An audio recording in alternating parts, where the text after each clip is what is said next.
धारावीच्या PMGP colony परिसरामध्ये रस्त्यावर park केलेल्या सिलेंडरच्या गाडीत आग लागल्यानं स्फोट झाल्याची माहिती आहे।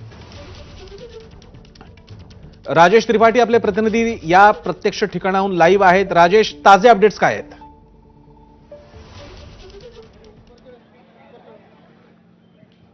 मैं आपको दिखाऊं कि आग पर काबू पाने की कोशिश की जा रही है और यहाँ पर करीब 10 से ज़्यादा फायर ब्रिगेड की गाड़ियाँ आ चुकी हैं, क्योंकि जिस तरह से सिलेंडर ब्लास्ट हो रहे थे वो बहुत ही ज़्यादा खतरनाक माने जा रहे थे।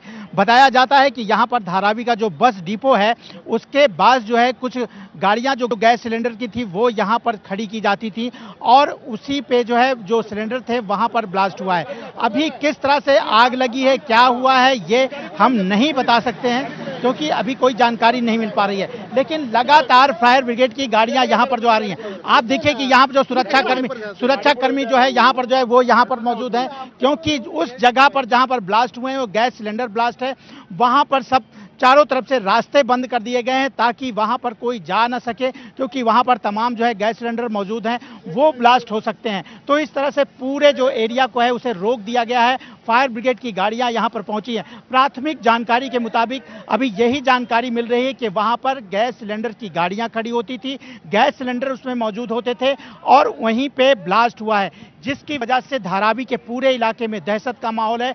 हम अभी यहां से जब निकल रहे थे देखे कि पूरा धारावी जो है वो सड़कों पर आ गया है और सब में यही दहशत है कि आगे अगर कुछ ब्लास्ट होते हैं तो दिक्कत हो सकती है। आप देखिए कि सुरक्षाकर्मी यहाँ पर जो मुंबई पुलिस के जवान हैं वो यहाँ पर मौजूद है ताकि आगे किसी को जाने ना दिया जाए, कोई दिक्कत नहीं हो सके। लेकिन 10 से ज़्यादा फायर ब्रिगेड की गाड़ियाँ यहाँ पर मौजूद हैं और वो लगातार आग पर काबू पाने की कोशिश कर रही हैं, क्योंकि सिलेंडर ब्लास्ट है। अभी ब्लास्ट रुक चुके हैं, लेकिन हो सकता है कि कहीं और भी ऐसी राजेश, सिलेंडर हो। मी तुम्हाला थोडंसं थांबवते। आपल्यासोबत वर्षा गायकवाड आहेत, ज्या मुंबई शहराध्यक्ष आहेत, काँग्रेसच्या नेत्या आहेत, काँग्रेसच्या आणि स्वतः धारावीच्याच भागातून येतात।